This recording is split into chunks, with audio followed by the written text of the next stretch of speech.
Welcome back. Thank you very much for clicking on this link. What we do here is we make videos to share with you what we do in a jeweler's workshop and a goldsmith's workshop. My name is Jaco. Damia's in the camera side of things. If you've been here, you'll know us. If you've not ever been here, hello. Hi. Hi. Hi, welcome. Welcome. Customers got a solitaire that they wanted made. They presented me with the design that they liked, the thing that drew their attention, and they wanted to know if we could make it by hand. Because if we make it by hand, everything is more compressed, it's unique, and also you're supporting somebody still making jewelry the traditional way. I started with a 3mm square piece of platinum. I'm telling you that because I'm going to show you exactly how much I cut off to create the wires. The wires are the first things I'm going to be making to create this collet. Why am I starting with the wires? Because everything revolves around the stone itself. We start with the middle and we work our way around that. Now, why didn't I just buy a wire? Could have done that. But if I'm processing it, I know what I'm working with if I'm creating the wires. Plus, I can 100% guarantee the consistency of that wire because I've made it. And the wire itself, in this case, has got a proportional thickness to the stone and the amount of claws that we're going to be using. It has a movement from the bottom that comes up and it curves up towards where the stone is. So it's not a straight wire. Once I've created the wire, I give the wire a slight bend to the one side. On the bench with a pair of flat round pliers, by bending just a little bit of the front, and then when I'm bending the next one, I can put it straight up against it to see if I have the same curvature. So I'm going to take those 4 pieces and I'm going to solder them together or fuse them together so that I have something that comes up in 4 different directions with a bit of a curve. I can easily see by moving it around if my points, my cardinal points are correct. With 4 claws, we want those claws to be perfectly balanced. If you have them slightly off or one slightly off, your eye will immediately catch that. So I'm going to have a look from the front and kind of adjust.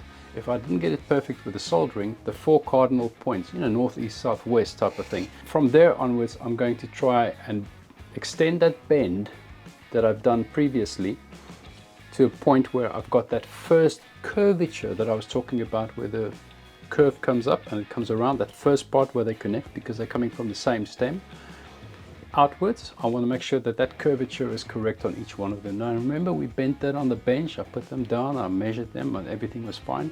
But now I'm adjusting them so that they would suit the size of the stone that we're working with. I used one of these little things to squeeze from the top. By pushing this part into that vise where it's locked, it's going to equally, as it goes down, bend away. So that's one way of getting a little bit more symmetry on my movement of the collet. The other thing I used was a little jeweler's square. The little squares that you've got that you measure if something is 90 degrees angle. I used the back of that to squeeze in to make sure that my angles are all correct. I'm looking for quite a dramatic turn because we can't be too high above the top, which means it's got to, from the center point, curve out quite a lot and come around to make sure that we don't have too much of a high setting. So I wanted a dramatic turn at the bottom and a dramatic turn at the top. I used the little square to make sure that my angles are correct. And then once I've got that right, I bring the ball punch back into the equation, the ball punch being the same size as the diamond or slightly smaller. And once I've got my angles in, I put the ball punch, and then I use the ball punch as a type of a placeholder, and I fold the claws. That way I create a movement coming this way and then round again. Next thing I've got to do is I've got to trim the tops of these wires. We need to get the stone as low as possible while retaining the shape of the collet. So I've shaped this collet so far with the size of the ball punch to make sure that it will accommodate the size of the diamond. Once I've cut everything off, I'm moving closer to my goal. So now I'm bringing in the stone itself and I'm dropping the stone in.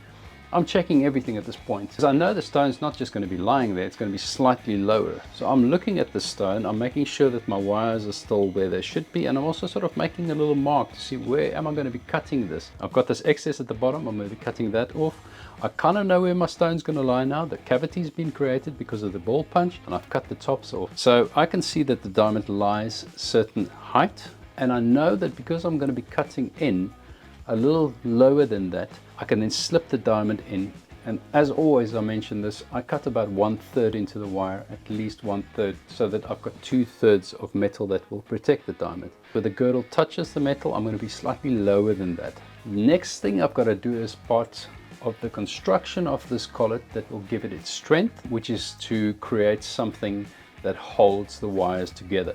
Because wires like that from the bottom to the top, even though they will work, you're not going to have the strength. If something knocks the collet from the one side, the wire will just move. So we're looking for something to support those wires in between them. Also to create the kind of base where the diamond is going to be sitting on. Because I marked where my girdle is going to be, I've got a basic idea where to bring these parts in. Because I know that the diamond needs to rest on top of it, I can now look at where the cuts are going to be, and I can go ever so slightly lower. Stone will be lying on top of these little supports, so I can just go slightly lower to where the markings are where I'm going to be cutting it, to see where I want to be placing my little supports. And the supports are made from wire as well, the same thickness wire, because I know that if I use the same thickness, I can actually have exactly the same wall thickness. So you have these 4 prongs coming up, and then you've got these little petals in between. Those petals are decorative, but mainly they're also supporting the whole structure. Remember, the stone's going to be lying on the inside on those solid parts. I'm taking the wire, I'm choosing a point, and I'm filing, or I'm cutting, whichever way you want to do it, and I'm creating an angle on it itself. And solder that little section, and then I just cut it off with my cutters until I get to a point which is slightly bigger than what I need, and then from there I can work it off and drop it in so that I've got a similar height on each one of them. From the top it's a solitaire, there's 4 claws, only 4 claws, so there's very little that distracts the eye. I'm working with a lot of time and patience to make sure that those tiny little things that I've got on my finger here actually are exactly the same size, so that when I drop them down in this drop of this curve coming from the bottom, that they sit exactly the same height as the next one. Now when I'm soldering these claws together, the one that I'm using is a hard solder. It's a 1400 degrees Celsius temperature on these solders. It's very close to the melting point of platinum. Now that I've got everything soldered in with hard solder, I'm going to turn my attention to the bottom section of the collet, and I'm going to cut it off so that I don't lose my shape. I don't want to grade something and then cut it too short. I want all of that flow to be the splendor of the side profile of this ring. What I'm going to do next is I'm going to start turning my attention to the detail. I'm using little needle files, I'm using my saw blade, I'm cutting in detail, I'm refining it at this point.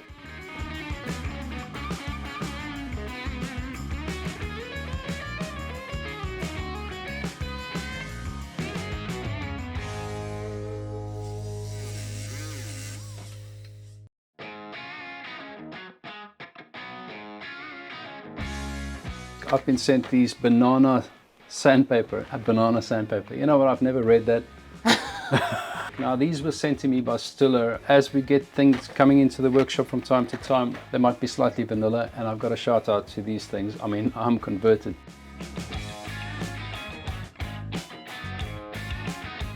The way that I knife edge a ring, so I'm making a band, maybe a size or 2 slightly smaller than the finger size. Because when I'm hammering the knife edge, which is what I do by choice, I hammer. I know you can roll it and all kinds of other things. I like hammering them. When I'm hammering it, I'm expanding the metal. So by the time we get a round product, it's been expanded up to the size where I need it to be, or close to it. I'm hammering this on a block. I'm turning it around, hammering it again, turning it around. We always have to keep turning it, otherwise you just get one side that's flat and another one that's sort of hammered. And I finish all of this up by using a big valve and a big hammer, and I flatten it as much as I can, so that when I file it to get it absolutely flat, I eliminate those extra dents, because I'm processing the metal before it gets to that point. We've created a large setting now. It stands above the actual finger. It breaks that height. It breaks it and it drops it down in proportion so that the ring makes sense. I went back to this concept where we're not bending the metal up and then adding something into the bottom. I decided to peel it up from the sides this time, and it worked so well, because also that section that comes up in the center over here, by the time you peel that up, you've actually got more material to work with than what you typically would do from the sides alone. I don't know why I said that, or how much sense that makes, but to me it makes a lot of sense, and I felt like it needed to be said anyway. All this love has been given to the setting, so when we're turning our attention to the actual shank, it needs to somehow make sense that this is from the same family. So this little piece that rests on the finger, in between those 2 little parts that I pulled up, that little thing has a middle point, and you find that middle point and you mark the middle point. Then you're looking at the setting itself that you just created, and you look at its distance, and from that middle point you go slightly this way and slightly this way to make sure that your sizing of this little collet is going to fit in between that. I've decided to give it a nice soft feel, so I'm rounding those surfaces, and that helps when you're looking at something. It doesn't sort of draw your attention to the one side and go, well, that's one thing, but it doesn't quite match with that thing. Everything just works. I'm trying to eliminate the emphasis of the shank, but yet I'm also trying to keep it as strong as I possibly can. So we're not going too thin, I'm just rounding it so it's got a soft feel so that it matches with the collar. I'm giving it a pivot point, I'm giving it a secure point on the finger itself. I'm creating a strength point here and on the sides as well. That means that's going to be as solid as it can get. It's like two people holding you. Yeah. It's like, we got you.